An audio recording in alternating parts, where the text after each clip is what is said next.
could have.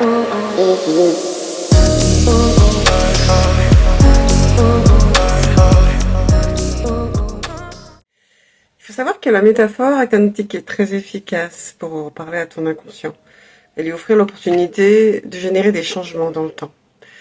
Le sujet abordé aujourd'hui va être la confiance en soi. Cette première partie t'explique pourquoi je choisis ce sujet. La deuxième partie te racontera l'histoire pour que cette confiance revienne ou se renforce en toi. Dis-moi, est-ce que tu as grandi avec l'impression que tu n'étais pas tout à fait capable? Pas forcément qu'on te dit ces mots-là, mais parfois c'est plus subtil que ça. Un regard, une absence, quelqu'un qui ne t'a pas fait confiance, qui n'a pas cru en toi, qui ne t'a pas encouragé à essayer, qui t'a protégé de l'échec en t'empêchant aussi d'avancer. Peut-être que tu as fini par croire à cette version-là, par te faire petite, par ne pas oser, par te juger sévèrement à chaque fois que quelque chose ne fonctionnait pas, comme tu l'espérais. Est-ce que tu connais cette voix intérieure qui dit « À quoi bon essayer? Tu vas encore rater. Tu n'es pas faite pour ça. » Cette voix, tu sais, qui arrive avant même que tu aies commencé ou avant même que tu sois allé au bout de quelque chose. Est-ce que quelqu'un, quelque part, t'a appris à douter de toi avant même d'avoir eu la chance de te découvrir? Si tu as envie d'écouter cette histoire métaphorique, alors abonne-toi. Car l'histoire que je vais te raconter est un peu longue et elle ne surfe pas sur les algorithmes d'Instagram. Mais en t'abonnant à mon compte, tu vas pouvoir l'écouter et la réécouter encore complètement pour distiller, insuffler, réveiller en toi cette confiance qui sommeille, qui redressera la tête et qui te permettra d'avancer sans te retourner, sans cesse. Et de la forêt. Écoute cette histoire, plusieurs fois, pour que cette confiance en toi puisse se réveiller doucement et reprendre sa place au premier plan ou revenir en force. Il existe dans une forêt, dense et silencieuse, un endroit où la lumière arrive à peine. Les arbres sont hauts, les branches se rejoignent en voûte au-dessus du sol.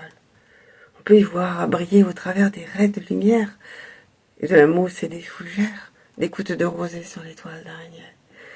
Dans cet endroit naquit un faon. Il arriva au monde un matin de printemps. Maladroit, les pattes trop longues pour son corps, trop loin de cet effort immense qu'est le simple fait d'exister pour la première fois. Ses grands yeux noirs regardaient la forêt. Autour de lui, avec cet étonnement tranquille, des êtres qui découvrent le monde sans encore savoir ce qu'il leur réserve. Sa mère était là. Elle le léchait, elle lui réchauffait le corps.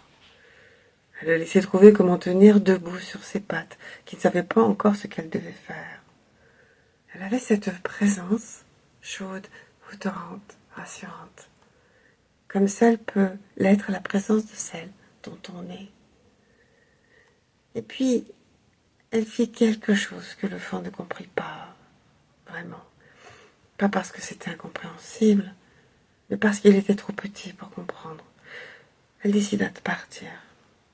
Elle regarda ce petit être fragile sur ses pattes tremblantes, et quelque chose en elle, la peur peut-être, ou cette évaluation froide et erronée que font parfois les mères animales de la survie de leurs petits, quelque chose en elle a dit qu'il ne s'en sortira pas. Le faon se retrouva alors tout seul dans la forêt. Il ne savait pas vraiment marcher. Il ne savait pas où trouver de l'eau. Il ne connaissait pas les odeurs qui indiquent le danger, les sons qui signalent le prédateur, les chemins qui mènent aux clairières, où l'herbe est douce et la lumière abondante. Il ne savait rien, parce que personne ne lui avait rien appris. Parce que celle qui aurait dû être là pour lui, apprendre les choses de la vie, avait décidé à tort qu'il n'en valait pas la peine. Il voulut alors avancer pour la rejoindre et il tomba. Bien sûr qu'il tomba. Ses pattes se dérobèrent sous lui dès les premiers pas. Ses pattes trop longues, ses articulations qui ne savaient pas encore comment se coordonner. Ce corps qui ne connaissait pas encore son propre équilibre. Il tomba dans la mousse froide. Il se retrouva sur le flanc, les pattes en l'air, incapable pendant quelques secondes de comprendre comment se remettre debout. Et là, dans cette forêt silencieuse, sans personne pour l'aider, sans personne pour lui montrer comment faire, il resta au sol, un instant, mais pas longtemps. Il réessaya de se relever et de marcher. Il ne réessaya pas parce qu'il savait qu'il allait y arriver, non, non plus parce qu'il était courageux au sens où on l'entend d'habitude, mais parce que quelque chose en lui, quelque chose de plus profond que la peur, quelque chose d'aussi ancien que la vie elle-même, refusait de rester par terre. Il se releva, retomba, se releva encore. Chaque chute lui apprenait quelque chose que personne n'aurait pu lui enseigner autrement. La façon dont le poids doit se répartir entre les 4 pattes, l'angle que prennent les articulations pour tenir, le rythme qui permet d'avancer sans perdre l'équilibre. Son corps apprenait à travers lui-même, pas à travers les instructions d'une mère, mais au travers de sa propre expérience, ses propres erreurs, ses propres relevés. La forêt, elle, observait. Il faut savoir qu'il y a dans la forêt une chose que les arbres savent sur ceux qui tombent et qui se relèvent. Ils savent que ces êtres-là développent quelque chose que ceux qu'on a toujours portés ne développent jamais vraiment tout à fait. Quelque chose qui ne s'apprend pas dans la sécurité et la certitude. Quelque chose qui se développe différemment. Exactement dans cet espace laissé par l'absence. Une connaissance de soi, une écoute de son propre corps, une capacité à se faire confiance, qui vient du fait d'avoir dû se fier à soi-même, parce qu'il n'y avait personne d'autre autour pour aider. Puis le fan grandit, pas vite et pas sans douleur. Pas sans ces journées où il restait immobile dans les fougères, épuisé, incertain, se demandant peut-être, si les enfants peuvent se poser ce genre de questions, pourquoi c'était si difficile pour lui, alors que d'autres semblaient trouver leur chemin plus facilement. Mais il ne s'arrêta pas. Il essaya, trébucha, recommença. Il apprit à reconnaître l'odeur de l'eau avant de la voir. Il apprit à lire le vent pour savoir d'où vient le danger. Il apprit à distinguer les plantes qui nourrissent de celles qui blessent. Il apprit lentement à se repérer dans cette forêt qui avait été son premier et seul territoire. Sans carte, sans guide, sans personne pour lui dire si ce qu'il faisait était juste ou non. Il apprit à se faire confiance parce qu'il n'avait pas le choix. Et puis, un jour, pas un jour particulier, pas un matin marqué par quelque chose d'extraordinaire, non. Un jour, il réalisa qu'il était en train de courir. Pas qu'il essayait de courir ou qu'il faisait attention à ne pas tomber, non, il courait. Vraiment, librement, avec cette fluidité que donnent les pattes qui ont appris à se coordonner, non pas par l'enseignement, mais par l'expérience, par les chutes répétées, par le lent et irréversible travail du corps qui s'enseigne à lui-même ce qu'il est capable de faire. Ces pattes qu'il avait trahies si souvent avant, ces mêmes pattes-là, portaient maintenant quelque chose d'irréversiblement solide. Il traversa les sous-bois avec cette aisance particulière de celui qui connaît le terrain, parce qu'il l'a parcouru dans tous les sens, celui qui connaît les racines qui affleurent parce qu'il s'y est pris les pieds, qui connaît les creux et les pentes parce qu'il y a trébuché avant d'apprendre à les lire. Puis, il devint cerf. Pas le cerf qu'une mère aurait façonné, pas le cerf qu'un enseignement soigné et bienveillant aurait produit, non, un cerf différent, marqué par ses chutes, construit par elle, portant dans chaque muscle la mémoire de ce qu'il avait traversé pour en arriver là. Un cerf qui sait des choses que les autres cerfs ne savent pas. Il sait. Il sait ce que c'est de se retrouver par terre et de devoir décider tout seul de se relever. Il sait que l'échec n'est pas la fin. Il est l'enseignant. Il sait que son corps est fiable parce qu'il l'a éprouvé lui-même. Pas parce qu'on lui a dit qu'il l'était. Il sait que la forêt n'est pas hostile. Elle est neutre. Et c'est lui qui a appris à y trouver sa place, en se relevant et en essayant encore et encore. Et cette confiance-là, cette confiance construite chute après chute, essai après essai, relevé après relevé, cette confiance-là est indestructible. Parce qu'elle ne vient pas de ce que quelqu'un lui a dit sur lui. Elle vient de ce qu'il s'est prouvé à lui-même. Tu pourrais, toi, te tenir dans cette forêt et voir ce cerf, debout dans une clairière, la tête haute, ses bois larges et forts, découpés contre le ciel qui filtre entre les branches. Il y a dans sa façon d'être, là, quelque chose qui n'appartient qu'à lui.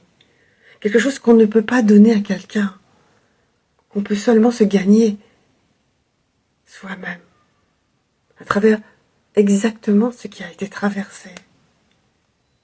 Et tu comprends, dans ton corps, pas juste dans ta tête, que la confiance en soi ne vient pas de là où on croit. Elle ne vient pas de l'approbation de l'autre. Elle ne vient pas de n'avoir jamais échoué.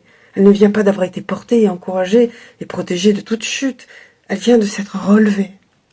Elle vient de cet acte simple et immense, se relever, réessayer, trébucher encore, réessayer encore, sans se juger pour les chutes, sans décider qu'elle prouve quelque chose sur ce qu'on est, sans laisser la voix qui dit « tu ne vaux rien » avoir le dernier mot. Chaque fois que tu as essayé quelque chose qui n'a pas fonctionné et que tu as continué, quand même, tu construisais quelque chose.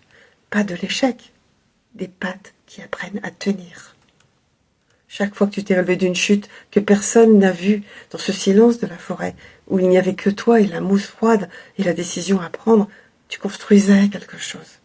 Pas de la faiblesse, de la solidité. Et ce cerf dans la clairière. Cette force tranquille, cette présence qui n'a pas besoin de se justifier ou de le prouver. C'est ce que tu es en train de devenir. Pas malgré tes chutes, grâce à elle. La forêt bruisse autour de toi. La lumière filtre entre les branches et touche l'herbe de la clairière. La fait briller d'un vert intense et doux. Le cerf lève les yeux vers toi un instant. Ce regard tranquille, sans peur, sans calcul. Et puis il repart dans les sous-bois, silencieux. Certains, c'est pas sur ce sol qu'il connaît. Toi, tu restes là, avec cette certitude nouvelle qui s'installe dans ta poitrine. Pas bruyante, pas soudaine, mais réelle et solide, comme le tronc d'un arbre ancien. Tu peux essayer, tu peux trébucher, tu peux te relever. Et pour rien au monde, pour aucune chute, pour aucun doute, pour aucune voix qui dit à quoi bon, tu ne cesseras de te relever et de continuer.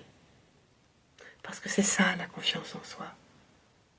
Ce n'est pas la certitude de réussir, c'est la certitude de continuer. Si cette histoire a touché quelque chose en toi, si tu t'es reconnu quelque part dans ce fan qui apprend à marcher sans que personne ne lui montre comment, alors tu sais déjà quelque part que cette force est là en toi. Ce que je fais, c'est accompagner exactement ça, ce chemin vers soi-même.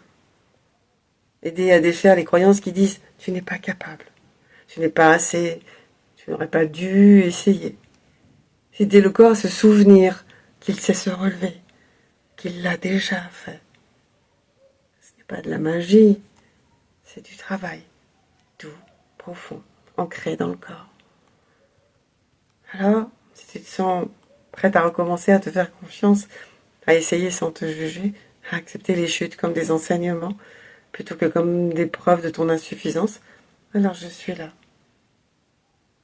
Sinon, je t'invite à écouter encore cette séance pour t'aider à retrouver ta confiance en toi. En attendant, relève-toi, encore une fois, comme tu l'as toujours fait.